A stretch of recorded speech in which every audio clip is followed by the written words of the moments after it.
Assalamualaikum warahmatullahi wabarakatuh. Waalaikumsalam warahmatullahi wabarakatuh. Senang sekali pada hari ini kami bisa bersama-sama di sini kawan-kawan. Selamat datang. Saya ucapkan di podcast POV Librarian adalah sebuah podcast yang akan banyak memberikan pengetahuan, pengalaman, ruang diskusi bagi kawan-kawan tentang perpustakaan, arsip, dokumentasi, informasi, dan lain sebagainya. Kawan-kawan semuanya, alhamdulillah hari ini sudah hadir seorang teman diskusi, seorang narasumber, Mas Wardiono. Kawan-kawan pasti sudah mengenal baik Mas Wardiono. Dan hari ini diskusinya akan dipandu oleh saya Lira dan ada Ibu Tami di sini. Mas Yono atau kita kenal dengan Mas Yono ya Mas, gimana Mas kabarnya Mas, sehat Mas? Alhamdulillah, masih dikasih sehat dan waras. Alhamdulillah. Jadi menarik nih ya Bu Tami dan kawan-kawan, Mas Wardiono, Mas Yono ini adalah seorang dosen di Universitas Yarsi. Saya baca dulu, saya harus lihat contekan nih, program studi perpustakaan dan sains informasi. Dan saat ini adalah salah satu kandidat doktor ya Mas, boleh ya diinformasikan seperti itu di International Islamic University Malaysia. Dan satu lagi nih Bu Tami, kita kenal baik Mas Yono karena Mas Yono salah satu, boleh nggak sih Mas disebut foundernya Slim, salah satu ya Mas, koordinator developernya Slim gitu ya. Gitu. Mungkin saya juga perlu nambahkan sedikit. Silakan Bu. Luar biasa ini teman-teman bahwa saya itu bisa berada di sini ya. Ini kalau dulu istilahnya kalau dulu masih bisa dipanggil Mbak pakai K. Sekarang jadi Mbah pakai H. K-nya dirubah jadi H ya. Bayangkan saya bertemu dengan Mas Wardiono ini angkatan, kalau dulu ngomongnya angkatan masuk ya 87 ya. Saya angkatan 83. Itu karena udah terlanjur punya anak dan lain sebagainya. Kemudian juga berada bersama saya ada Lira Redata angkatan 97. Bayangkan tuh 83, 87, 97. Oh, alangkah Tuhan tuh Maha Adil. Luar biasa saya bisa berada di tengah para alumni yang luar biasa yang bisa mengembangkan konsep dari ilmu perpustakaan dan informasi itu menjadi seperti yang sekarang. Baik, itu yang ingin saya tambahkan. Luar biasa, saya merasa sangat bahagia. Iya, sama Bu, kita juga masih merasa sangat berharga ya Bu, bisa bersama dengan Ibu Tami yang pengalamannya luar biasa gitu ya. Baik, kita mulai saja ya. Baik, Bu Tami, Mas Yono semuanya. Sebagaimana kita ketahui Mas Yono ini expert, ahli di teknologi informasi dan manajemen juga gitu loh. Dan salah satu saya memperdalam knowledge manajemen juga adalah gurunya ini adalah Mas Yono gitu. Nah, karena kita mau meng-highlight yang teknologi informasi nih Mas Yono. Kita kan kenal dengan repositori pengetahuan ya Mas. Nah, perpustakaan itu tentu dalam level yang tinggi gitu ya. Tentu diharapkan bisa menjadi sebuah repositori pengetahuan. Nah, sebenarnya repositori pengetahuan itu apa sih Mas Yono? Kalau bisa dijelaskan, mungkin ya ini menjadi pembaharuan pengetahuan nih bagi kita semua pustakawan maupun non pustakawan gitu. Oke, kalau saya mungkin tadi ya, saya juga senang ketemu Bu Tami ini, dosen saya. Kalau guru kan nggak ada X ya. Iya. Nggak ada ya. Jadi saya tetap luar biasa. Bu Tami ya. Sekarang jadi guru saya tuh, Mas Yono. Nah itu, jadi pengetahuan, repositori pengetahuan ya kira-kira kalau konsep saya yang mungkin bisa dilihat juga di tempat lain, itu kan harusnya kemampuan intelektual dari, saya konteksnya mungkin biar lebih gampang kita larikan ke repositori itu biasanya larinya kan ke repositori institusi ya kan ya. Repositori institusi berarti bisa institusi pendidikan, institusi budaya, institusi apapun gitu kan. Nah, repositori institusi intinya apa? Kan kita menyimpan semua knowledge, pengetahuan yang dimiliki atau yang dihasilkan oleh institusi tersebut. Nah, jadi kalau repositori pengetahuan, maka konteksnya harusnya sih, ini agak geser dikit, karena yang saya perhatikan sekarang kalau kita bicara tentang repositori, maka orang selalu berpikirnya itu adalah publikasi. Publikasi, bukan Iya. IT ya Mas? Bukan IT, Oke, jadi kalau dari publikasi gimana, Mas? repositori publikasi, jadi tempat nyimpen semua karya publikasi. Semua terbitan yang dihasilkan oleh Iya, Oke. oleh institusi Oleh tersebut institusi atau oleh tersebut. seseorang gitu ya. Oh, lebih lekatnya ke publikasi ya? Iya, itu yang masih saya lihat gitu Iya. ya. Orang masih melihat bahwa repositori itu sama dengan publikasi. Padahal sebenarnya kalau repositori jadi pengetahuan, harusnya dia tidak hanya menyimpan publikasi kan. Jadi dia harusnya bisa nyimpan juga macam-macam. Nah kalau di penelitian saya yang terakhir ini, yang lagi saya selesaikan, itu bicaranya tentang repositori data. Oh, Repositori data. Data. Jadi artinya Mas Yono sekarang mau membedakan nih ya, kelasnya Iya, data, betul. informasi dan pengetahuan. Ya, Menarik nih Mas. ya, menarik Gimana nih ini. Mas? Menarik. Nah, kalau di data itu kan apa? Data, kemudian apa? Yang paling atasnya data. Informasi, lalu atasnya lagi Pengetahuan, pengetahuan. wisdom. kebijaksanaan Wisdom. atau Iya, wisdom. Wisdom. Jadi kalau levelnya seperti itu kita bicara pengetahuan, berarti kan harusnya kita juga punya repositori data dong. Betul. Harus diawali dengan itu Mas? Iya dong. Oke. Jadi kalau kita cuma bicara informasi, informasi apa? Dapat dari mana itu? Paling enggak yang sekarang kelihatan kan publikasi ya. Iya. Kita mainnya masih di publikasi, tapi kita justru malah di dasarnya kita nggak punya nih.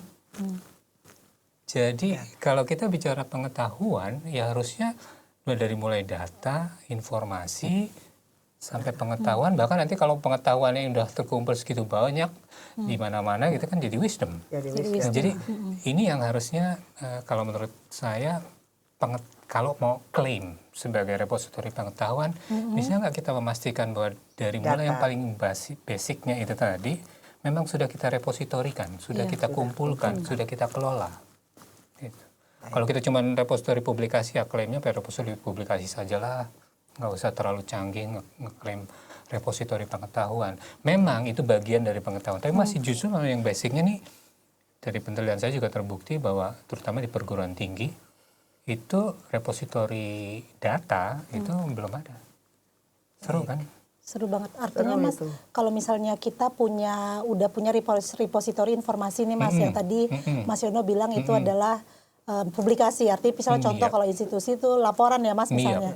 Nah, artinya itu bukan otomatis gitu ya Mas, bahwa kan laporan itu dibuat berdasarkan data-data. Artinya data-datanya udah terkumpul dong gitu. Harusnya kan begitu ya. Harusnya begitu Mas. Dan dari data-data itu kita bisa menghasilkan pengetahuan baru bahkan ya. Betul, Mengkombinasikan betul, iya. data-data yang sudah Iya. terkumpul, datanya Bu Iya. Utami, datanya Lira, data saya, kumpulin jadi satu. Loh ternyata ketemu nih pengetahuan baru gitu kan. Dari hasil sintesa 3 data ini. Itu kan artinya pengetahuan malah jadi repositori pengetahuan benar-benar terbentuk tuh. Tapi kalau kita cuma bicara publikasi, ya berarti kan publikasinya itu ya pengetahuan yang ada dipublikasikan. Di balik itu apa? Apakah kita bisa menghasilkan pengetahuan baru dari publikasi? Bisa. Tapi kalau kita punya yang paling dasar ini tadi, bahkan orang-orang bisa punya ide yang baru dari data-data yang ada, itu loh. Itu Bagaimana yang menarik. supaya kita itu punya data tadi? Apakah perlu diatur dengan peraturan? Apakah perlu diatur dengan kebiasaan atau bagaimana gitu? Gini. Repositori itu sendiri juga sebenarnya bukan hanya ngumpulin, Betul. ya kan? Apalagi sekarang nih. Publikasi, publikasi. Kita dulu zamannya saya 2000 kuliah itu kan ada ledakan informasi ya. Sekarang katanya sudah bukan ledakan lagi kan? Bukan ledakan Tsunami. Tsunami sekarang. Tsunami informasi. Informasi. Beda ya, ledakan dor gitu kan sekali. Tapi kalau tsunami Terus bahkan seluruhnya berkelanjutan, habis. ya. Nah, dari situ pun sebenarnya kita di repositori ini sudah mesti melihat ke sana gitu. Bahwa kita nggak cuma ngumpulin nih. Pun kalaupun ngumpulin, apa ya lo mau ngumpulin semuanya? Berarti harus ada kurasi, ada pemilihan, ada apakah kita sudah melakukan itu kalau kita mau mengklaim sebagai repositori pengetahuan? Jangan-jangan pengetahuan yang memang sudah tidak ada manfaatnya gitu kan? Itu Harusnya kan itu disingkirkan harus kan? disingkirkan. Berarti kan Kan? publikasi yang dibilang institusi tadi, kalau memang itu sudah tidak ada manfaatnya buat kemaslahatan umat, singkirin aja, nggak perlu kita simpan-simpan lagi kan? Ada nggak mekanisme itu? Saya masih belum lihat kayaknya. semua pokoknya simpen dulu, jebret. Kalau di arsip mungkin kita lihat ada retensi kan ya. Iya. Retensi arsip setelah sekian lama kita buang gitu kan. Pengetahuan ini ada nggak yang kita retensikan, kita kurasikan bahwa pengetahuan ini sebenarnya ini udah nggak ada ini lagi. Mungkin nggak perlulah semuanya kalau kita punya pengetahuan yang sudah kuno itu ada 100, nggak perlulah 100 kita simpen. Keterwakilannya aja deh, toh 100 ini sama semua gitu. Tapi makanya tadi yang saya tanyakan tadi, apa yang membuat orang atau membuat satu lembaga itu kemudian mengumpulkan, menganggap perlu bahwa ini data ini harus dikumpulkan. Oke, itu satu. Bahwa pertama, kalau kita lihat dari Kemdikbud ya, saya balik lagi ke akademis ya, karena saya bidangnya akademis. Saya agak belum terlalu banyak ke yang non-akademis masalahnya. Jadi kalau bicara repositori di institusi akademik, itu kan memang sudah ada aturan bahwa setiap perguruan tinggi harus menyimpan karya-karya akhir siswanya dan seterusnya, ya, skripsi, tesis, disertasi. Lalu kemudian itu harus disimpan dalam sistem yang bisa diakses atau dipanen oleh Kemdikbud waktu itu, supaya seluruh penelitian mahasiswa di Indonesia bisa diakses lewat satu pintu, RAMA. Tapi itu juga, itu aturan udah ada kan? Kalau aturan itu sudah ada, harusnya kalau itu diterapkan, maka sebenarnya saya cukup dengan akses ke RAMA, saya bisa tahu nih, berapa banyak penelitian tentang nuklir yang ada di Indonesia. Dari seluruh perguruan tinggi yang ada. Tapi apakah itu bisa tercapai sekarang? Kayaknya belum. Karena kalau kita lihat dari RAMA sendiri, itu meskipun sudah ada peraturan tadi himbauan ya, itu kan baru 200, kalau nggak salah data saya terakhir tuh, yang saya kirimin email waktu saya bikin kuesioner itu 300 sekian. Jumlah data di RAMA itu? Bukan. Repositori perguruan tinggi yang terdaftar di RAMA. Yang terdaftar 300 lebih. Iya. Bayangin kita punya berapa ribu perguruan tinggi. Berapa persen itu? Berarti kan keterwakilan itu aja sudah ya. Kita nggak bisa lihat global seluruh Indonesia kayak apa nih penelitian di Indonesia. Penelitian akademisnya di lingkup akademis.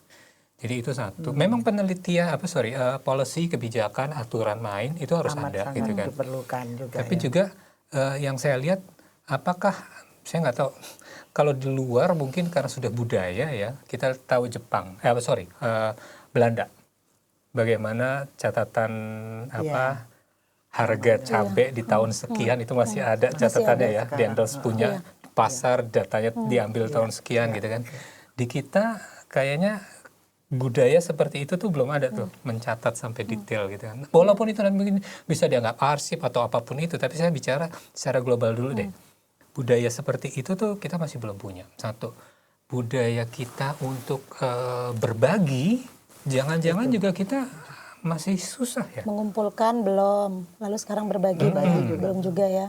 Padahal itu landasannya ya. Iya, bagaimana kita mau bikin pengetahuan kalau cuman kita doang yang tahu, ya kan?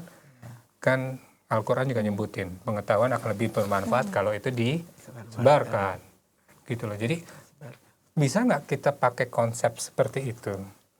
Kita kan negara Muslim, tapi kenapa kita masih nggak mau bagi-bagi pengetahuan sih? Padahal itu kan bagian dari agama kita juga. Untuk saya kadang-kadang mikirnya kayak gitu loh kasarnya. Saya sentilin teman-teman yang masih mikir itu ya. Harusnya itu bisa jadi dasar dan pemantik itu juga jadi ya. bagian dari gaya hidup kita, bisa nggak sih? Gitu lah. Sejak awal. Policy oke, tapi kalau policy nggak bisa, maka budaya ini harusnya sudah mulai terbangun kan. Budaya ini kalau ini udah mulai dari dasar kita sudah punya fondasi bahwa kita memang pengetahuan itu akan lebih bermanfaat kalau dibagikan, maka ya harusnya nih kebangun dengan sendirinya sih kalau menurut saya Bu Utami. Jadi even kita sudah punya tadi peraturan gitu kan untuk membuka atau menyimpan di dalam repositori gitu kan, lalu repositori dipanen. Tapi kan nyatanya jumlahnya juga baru sedikit yang bisa dimanfaatkan. Jadi saya mikir ini masalahnya memang jangan-jangan budaya berbagi kita masih mungkin bukannya nggak ada tapi masih rendah gitu loh ya. Dan belum konsisten gitu kali ya Mas? Bisa juga belum budaya berbagi itu namanya budaya itu dimulai dari awal sekali ya Lira ya. Mulai dari begitu pendidikan dasar itu, pendidikan dasar itu mulai dari TK ya kan, bahwa budaya untuk berbagi, budaya untuk menyimpan ya apa yang dia ketahui kemudian di-share pada temannya. Itu sudah harus dikembangkan dari awal. Iya. Dan ya tadi saya balikin lagi lah ke saya. Maksudnya jadi tuh sebenarnya istilah repositori pengetahuan itu muncul karena perkembangan teknologi kah, atau karena ada kesadaran dari manusia, dari institusi bahwa ada aset yang bernama data informasi pengetahuan itu penting untuk dikumpulkan, itu atau dasarnya itu bagaimana Mas awalnya itu? Sehingga muncul atau istilah repositori pengetahuan gitu. Padahal Mas kan sebelumnya sudah ada, saya nggak tahu nih apa urutannya apa. Kita udah kenal bahwa kita tuh udah mengumpulkan literasi melalui perpustakaan, melalui arsip gitu. Tapi kemudian tiba-tiba muncul nih Mas istilah repositori pengetahuan, gitu. Repositori lah gitu. Repositori pengetahuan itu kan sebenarnya kalau saya pikir pendapat saya lagi ya, mungkin saya salah ya. Kebetulan saya juga mainannya kan dulu pernah punya perusahaan konsultan. Jadi yang nama pengetahuan itu kita panggil orang nih konsultan. Dia ngasih tahu begini-begini. Apakah pengetahuan ditinggal? Belum tentu. Belum tentu. Staff juga keluar masuk gitu kan. Apakah kepalanya pengetahuan yang ada di kepala itu? Nah, itu yang mungkin dari sudut ekonomi, kalau dari sudut bisnis, maka yang namanya pengetahuan itu kan akan sangat bermanfaat. Sangat. Dan menguntungkan. Bahkan itu akan menjadi pembeda, faktor pembeda, faktor suksesnya dari si bisnis itu tadi gitu kan. Nah, pengetahuan ini kan ya itu tadi harusnya disimpan. Nah, bagaimana kita menyimpannya ya, knowledge management lah dan segala macam itu kan konteks besarnya larinya ke sana tuh. Knowledge management, lalu kemudian kita hanya bicara tentang ngumpulin ke tacit knowledge, ya kan, yang explicit knowledge-nya. Biasanya orang berfokus ke eksplisit dulu, baru itu aja masih menjadi PR, tacitnya belum. Nah, eksplisit itu yang eksplisit itu kan repositori sebenarnya, repositori publikasi. Tacitnya itulah nanti kemudian jadi pengetahuan harusnya. Gabungin semuanya dengan data, ya itulah kekuatannya dari si organisasi tadi, entah itu mau bisnis, entah itu akademik, harusnya kan sampai ke sana. Jadi kalau kita bicara repositori pengetahuan, memang itu sangat terbantukan ya dengan adanya teknologi. Kita punya teknologi untuk mengelola manajemen, knowledge management system. Kita punya sistem repositori, ya kan, untuk yang publikasi. Kita punya juga repositori data first sekarang yang paling ngetop di BRIN itu lagi bicaranya data first untuk data. Nah, itu semua kan memang akan sangat membantu dalam pengelolaan repositori tadi. Nah, tinggal sekarang kemudian masalahnya ini bisa nggak kita manfaatkan menjadi sebuah benar-benar repositori yang utuh, meskipun sistemnya mungkin berbeda-beda ya. Karena kalau kita mau bangun yang gede, knowledge management itu sendiri kan unsurnya banyak banget ya. Utama mungkin waktu di Pricewaterhouse knowledge management kan dari mulai recordnya ya kan harus masuk, library-nya juga masuk, terus catatan-catatan konsultan itu semuanya mesti ke record dengan baik. Nah, itu kan semua bagian dari pengetahuan, harusnya pengetahuan yang dimiliki oleh lembaga tersebut. Nah, gimana kita mengelola itu semua untuk menjadi sebuah repositori pengetahuan? Itu konsep saya. Jadi sebenarnya kalau dibilang repositori pengetahuan, dia nggak berdiri sendiri kayak handphone ini adalah sebuah repositori. Nggak bisa. Dia sebuah sistem yang besar. Iya, sebuah sistem yang besar, di mana ada sistem kecil tadi. Mengelola publikasi, mengelola datanya dari kecil gitu kan. Bagaimana kita mengelola? Ada kebijakan. Kebijakan itu muncul, kebijakan yang ada bisa memaksa menjadi sebuah budaya, atau budaya itu bisa menghasilkan sebuah policy kan, kebijakan. Terserah kita mau pakai yang mana. Karena kan tadi balik lagi kalau tadi kebetulan mengambil contoh ya. Perusahaan itu menjadi milik dan menjadi pengetahuan atau repositori pengetahuan dari si perusahaan tersebut. Bukan perorangan. Bukan untuk bebas, bukan untuk umum. Dan di samping itu mereka juga dibatasi oleh ya persaingan lah dengan perusahaan sejenis dan lain sebagainya ya kan. Nah ini bagaimana ini caranya mengatasinya tuh? Nah kalau di akademik, karena tadi karena akademik kan pendidikan, lalu kemudian ada gerakan open science. Ya. pengetahuan terbuka, gitu ya. Terbuka untuk semua, ya. Nah, itu kemudian kalau di bisnis jelas ada data rahasia perusahaan gitu kan, mungkin nggak akan bisa keluar tuh. Tapi kalau sebagai akademis maka open science ini harusnya jadi bagian gitu loh. Atau LSM. LSM kalau mau LSM yang mau sendiri-sendiri gitu kan, NGO datanya mau dikeep sendiri ya apa bedanya dengan bisnis? Padahal kalau NGO kan harusnya ke masyarakat gitu kan ya. Betul. Artinya ya dia harusnya juga dibuka tuh. Open science, sebelum open science ada open access. Publikasi-publikasi yang dikumpulin gitu kan, dibayarin, bisa diakses oleh siapapun, terbuka. Tidak hanya untuk pengarangnya, tapi juga untuk usernya gitu kan. Nah kemudian ini akhirnya jadi bisnis nih, ada paywall. Jurnal yang udah diterbitin, dibayarin, kita mesti bayar buat diterbitin. Orang yang mau baca pun harus bayar, kan lucu jadinya. Makanya gerakannya jadi open access gitu kan. Open access lalu kemudian open science yang paling atas. Nah, kalau pertanyaan tadi Bu Utami, ini gimana caranya gitu? Ya sebenarnya open access atau open science ini sudah ada upaya tadi untuk membuka, untuk sharing informasi tadi.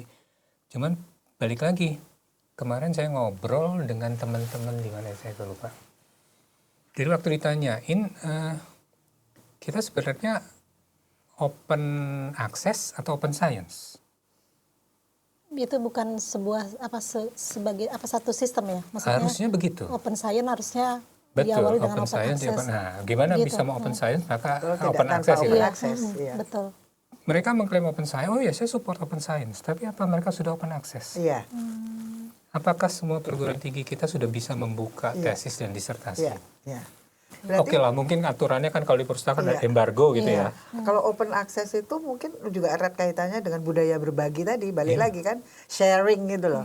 Ya share, berbagi pengetahuan, berbagi. Itu apakah bisa diatur dalam ini ya? Ya itu tadi. Juga ya.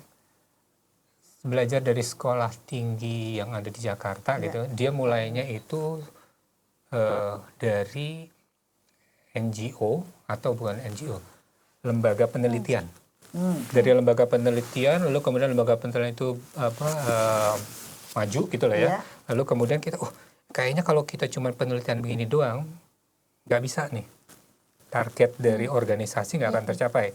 Gimana kalau kita bikin lembaga pendidikan? Jadi justru malah kalau biasanya kan gini, kalau biasanya kan universitas lalu dia membangun lembaga riset, gitu ya. Nah ini kebalik nih, menarik nih. Lembaga riset dia baru bikin lembaga pendidikan. Nah di situ ketahuan, dan itu ada, benar ada di Jakarta. Dan yang serunya adalah budaya mereka waktu di NGO terbawa, kebawa ke sini. Terbawa. Jadi mereka bergerak semua budayanya ke sini. Universitasnya, organisasi pendidikannya ini memiliki budaya kuat, bukan berbasis policy. Kebiasaan-kebiasaan dibangun karena mereka sudah punya budaya ini dibawa ke sana. Nah itu jadi berbagi dan segala macam jalan dengan sendiri tanpa ada policy yang tertulis dengan lengkap. Tapi kan kalau tadi dari atas universitas, nah itu mungkin kita mesti bikin aturan dari policy. Jadi kalau ditanya lagi, policy dulu atau budaya dulu? Kita mesti lihat dulu kebiasaan mereka seperti apa. Kalau memang top down ya policy memang akan sangat banget membantu ya. Oke, dia bisa jalan. Tapi kalau begitu ada orang baru masuk, dia nggak tahu budayanya, nggak ada policy, si lembaga ini juga universitas pendidikan yang tadi basisnya budaya ini juga nggak akan bisa berjalan juga dong. Apalagi dia sebagai lembaga institusi, maka dia terikat dengan sistem yang lebih besar lagi, sistem pendidikan yang mengharuskan ada ABC peraturan dan segala macam kan. Jadi ya itu dua budaya sama policy harusnya ada kesinambungan. Kalau ini nggak ada keterkaitan, saya pikir ya tadi nggak akan bisa sharing juga. Makanya itu balik lagi yang apakah kiranya Mas Yono setuju bahwa memang budaya berbagi dan budaya untuk memelihara budaya sejarah atau apapun itu memang dimulai dari awal, dimulai dari nah itu pendidikan awal dari kita pendidikan awal. Mungkin ya ada yang salah ya, entah dari perguruan pendidikan dasarnya atau di level yang jelas ya itu saya belajar banyak dari profesor yang ada di sana. Mereka ternyata penerapan yang saya pikir ini cuman ini doang baca. Tidak diterapkan benar-benar gitu. Dalam hal keislamannya terutama. Jadi saya pikir menarik tadi kalau kita punya pengetahuan, ya kan, pengetahuan itu akan mengangkat derajat kita kan. Jelas-jelas tuh Al-Quran nyebutin itu. Pengetahuan itu juga akan banyak bermanfaat kalau kita diterapkan ke orang luar, ke orang banyak. Semakin banyak orang yang pakai ilmu kita, pahala juga balik lagi ke kita kan. Betul. Jadi artinya apa yang salah dari situ? Kenapa kita nggak bisa terapkan itu untuk dasar kita untuk berbagi gitu? Betul. Mas Yono, jadi repositori pengetahuan itu menurut Mas Yono kata kerja atau kata benda? Repositori kata benda. Kata benda. Kata repositori ya. Kata repositori. Tapi kalau kita mau ngeklaim bahwa kita punya repositori, maka harusnya itu menjadi sebuah sistem. Sistem yang di dalamnya ada kurasi, ada yang ngumpulin data gitu kan. Artinya prosesnya harus terus berkembang gitu ya Mas ya. Nggak bisa. Yang sekarang saya takutin adalah orang pakai otomasi perpustakaan, pakai sistem repositori publikasi gitu kan. Lalu ya udah kan gue sudah ngupload data gitu loh. Maka saya sudah punya repositori, harusnya nggak berhenti sampai situ. Bisa nggak kita manfaatin yang itu di dalam yang udah ada itu untuk kita manfaatin? Itu berarti itu terpulang pada pengelolanya atau pengelolanya satu. Dan kalau kita sebagai pustakawan, harusnya pustakawan juga bisa mendorong itu ke tingkat yang lebih tinggi. Apa? Awareness. Awareness ke siapa? Ya mungkin ke lembaga-lembaga pimpinan-pimpinan lembaga. Bagaimana kita bisa membawa tadi pengetahuan kita ini bahwa jangan dikumpulin doang kita tetap butuh biaya untuk nyimpen gitu kan, tapi nggak ada manfaatnya gitu kan. Bagaimana ini dimanfaatkan? Bisa nggak kalau lu nggak manfaatin repositori baik untuk menyimpan ataupun memanfaatkan dan menghasilkan pengetahuan baru, maka punishment and reward-nya ada di sana nggak?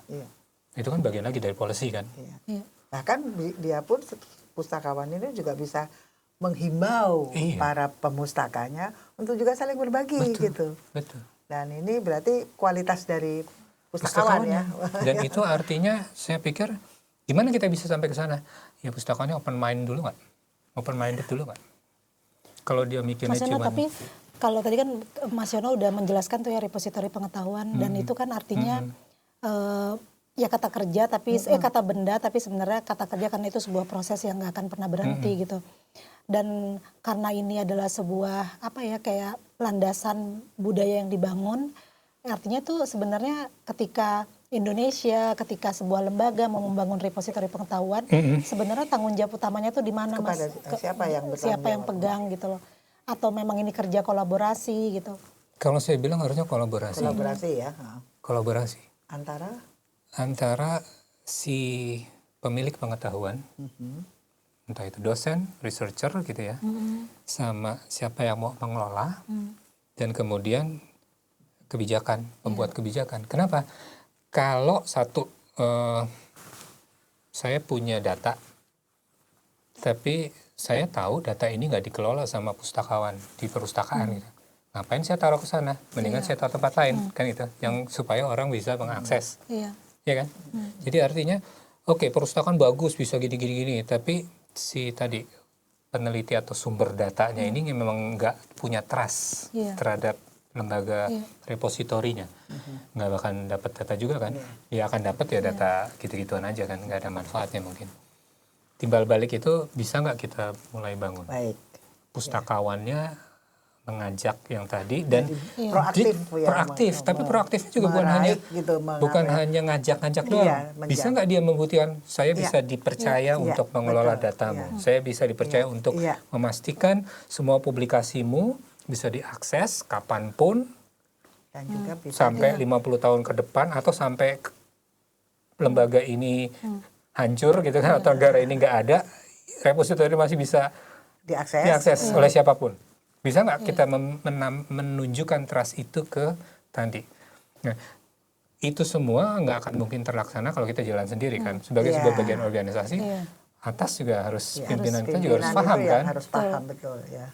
Yang kemudian juga orang akan percaya kalau pimpinannya juga menyatakan janji kan. Nah, janji itu kan policy sebenarnya. Bahwa perpustakaan akan menyimpan semua repositori ini minimal 25 tahun misalnya. Atau minimal selama... Nah, kapanpun Anda membutuhkan betul. akan ada di sana. Kami menyediakan open access untuk semua perpustakaan, untuk semua karya mahasiswa dan itu bisa nggak tertulis, lalu ditempelin tuh kayak di papan pengumuman. Kalau di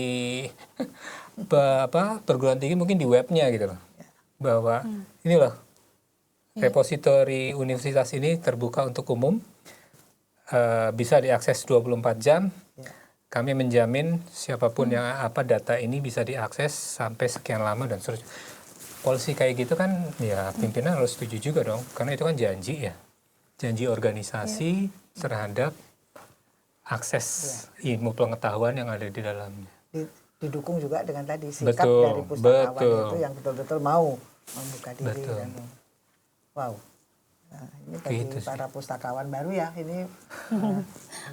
Ya, Mas, jadinya kalau kita bicara repositori pengetahuan di level nasional gitu ya, artinya dengan kita nih udah mengenal istilah repositori pengetahuan, apakah artinya Indonesia sudah sadar lah ya Mas, maksudnya udah secara informasi dan pengetahuan bahwa repositori pengetahuan itu penting, implementasinya nih yang belum gitu. Iya. Kayak gitu nggak bisa dikatakan seperti itu ya Mas? Iya. Kita implementasinya masih sepotong-sepotong. Iya. Ngomongin repositori publikasi, oke. Tapi perguruan tinggi juga masih ada kan. Oh iya kita udah nyimpen semua tugas akhir mahasiswa, ya kan. Iya. Disertasi tesis. Tapi begitu kita akses, mesti datang ke perpustakaan, physically gitu kan. Iya kalau yang kita kan dari Sabang sampai Merauke, datanya ada di Merauke, yang mau ngambil dari sana mesti terbang. Artinya kan masih sepotong-sepotong tuh. Kalau menurut saya kalau memang mau open ya open aja semuanya jebret gitu loh. Kalau memang mau repositori, kalau memang ada ketakutan, saya tertarik. Saya tertarik gini loh. Konsepnya mungkin saya nyebut nama ya Pak Ono. Oke. Copyleft. Bukan copyright. Copyright kan hak kita. Copyleft itu kan berarti kita ya udah terserah lu. Semakin banyak orang yang pakai gitu kan. Artinya gini loh. Saya nerbitin duluan nih, jebret. Lalu saya buka, semua orang bisa akses. Lalu kemudian ada orang yang ternyata melakukan plagiasi dari karya saya. Maka orang akan lihat, ini duluan mana sih? Kalau itu duluan saya, berarti oh ini sebenarnya si Anu ngopi dari si Anu dong yang duluan, gitu kan? Yang lebih dulu. Tapi kalau misalnya kita tutup copyright gitu kan, lalu yang tahu cuman kita bertiga nih, bahwa saya punya pengetahuan A gitu kan. Lalu dari teman lain, orang dari antah berantah sana, dari Indonesia bagian timur, ternyata dia sudah menerbitkan. Bisa nggak saya klaim bahwa si Anu itu sebenarnya memplagiasi data saya? Kalau orang nggak tahu bahwa saya sebenarnya sudah punya data itu lebih dulu, gitu kan? Itu kan copyleft. Copyleft ya. Jadi ingat ini juga Lira, bayangkan tuh yang namanya rendang misalnya, ya kan? Kita buat. Itu kan secara turun-temurun, secara apa itu di pengetahuan itu kan dibagikan. Kalau buat rendang harus begini, harus dagingnya harus potong gini, kelapanya harus gini kan. Apabila semua data dan itu juga informasi yang ada itu juga seperti itu, harusnya tuh budaya itu harusnya bisa kita kembangkan. Ya bukan rendang, gudeg segala macam itu ya kan. Kalau mau bikin tape itu harusnya begini. Ya kan sehingga orang dari manapun bisa tahu gimana caranya buat. Nah itu balik lagi kan itu repositori pengetahuan juga kan sebetulnya. Iya. Nah sekarang mungkin kalau buat tape udah banyak teman-teman bikin komunitas ya, crowdsource knowledge, ya kan. Semua boleh tuh masukin informasi ke sana dan melengkapi terus gitu. Wikipedia salah satunya kan, Wikipedia, betul. Tapi Wikipedia sekarang malah ditutup. Oh mau ditutup? Bukan yang untuk Ya, ada aturan-aturan baru itu kan. Jadi ya kayak begitu itu yang saya jadi bukan menghambat, mungkin menghalangi kita untuk bisa lari cepat gitu loh.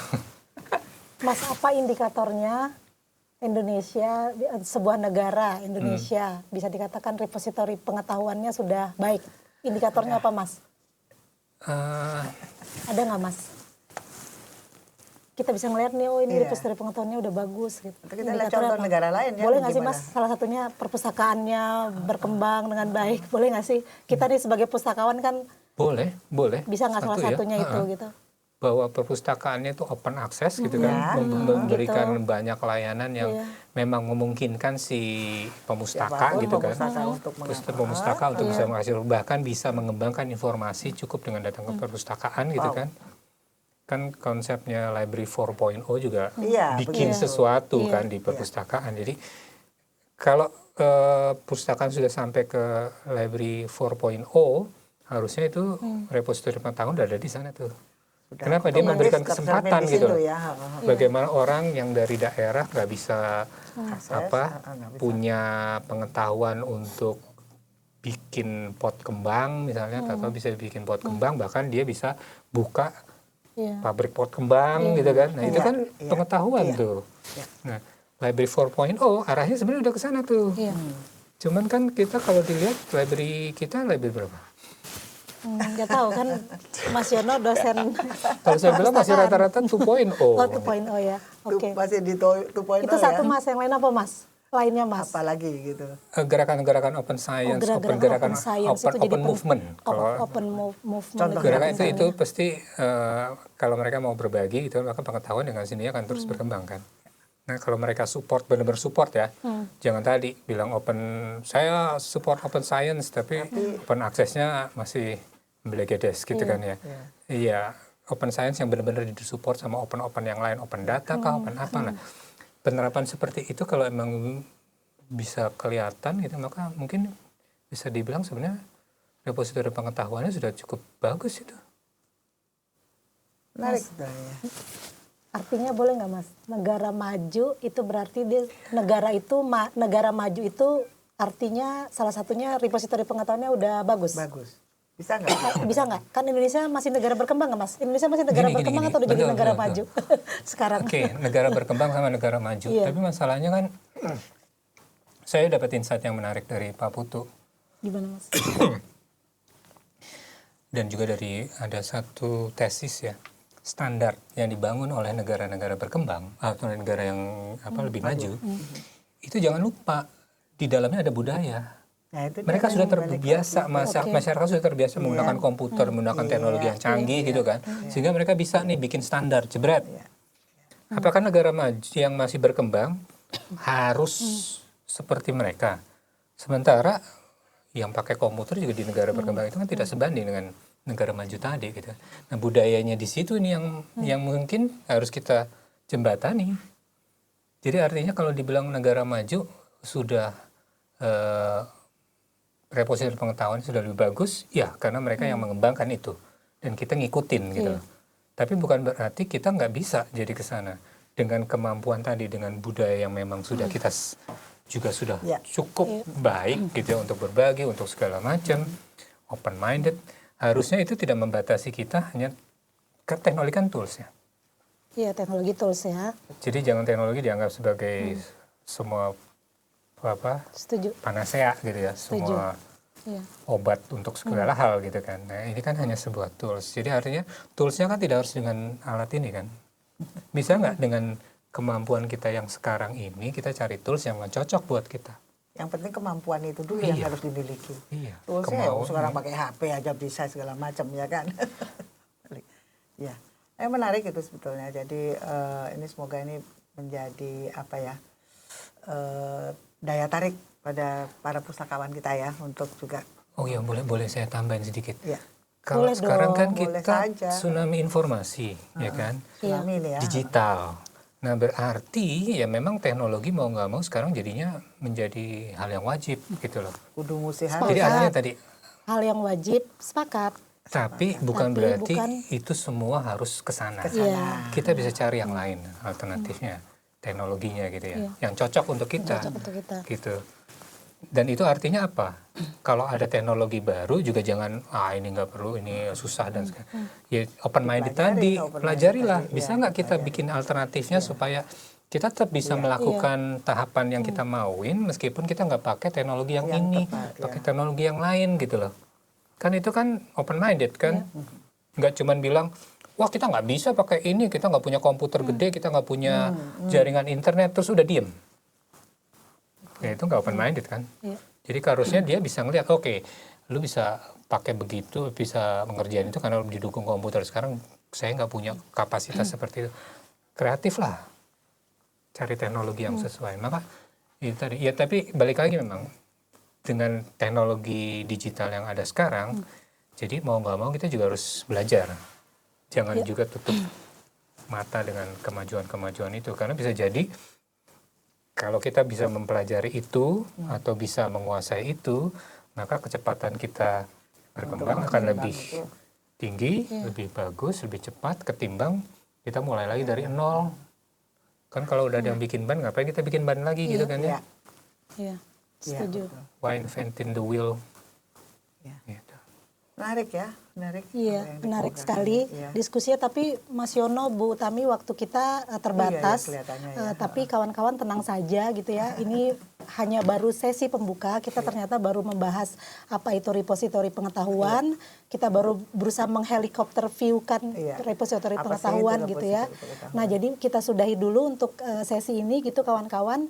Tapi kita akan jangan khawatir gitu. Kita akan membahas ini pada sesi lain untuk memperdalam dari sisi perpustakaannya. Mas Yono, terima kasih banyak atas sharingnya yang sangat mencerahkan gitu ya. Tadi saya masih berpikir repositori pengetahuan itu lekat sekali dengan digitalisasi, dengan teknologi informasi. Tapi dengan bahwa itu ternyata lebih ke proses penyimpanan dan lebih ke publikasinya, saya jadi dapat insight gitu ya Bu Tami ya. Dan budaya tadi gitu ya. Begitu. Baik kawan-kawan, terima kasih banyak. Sampai jumpa lagi. Terima kasih.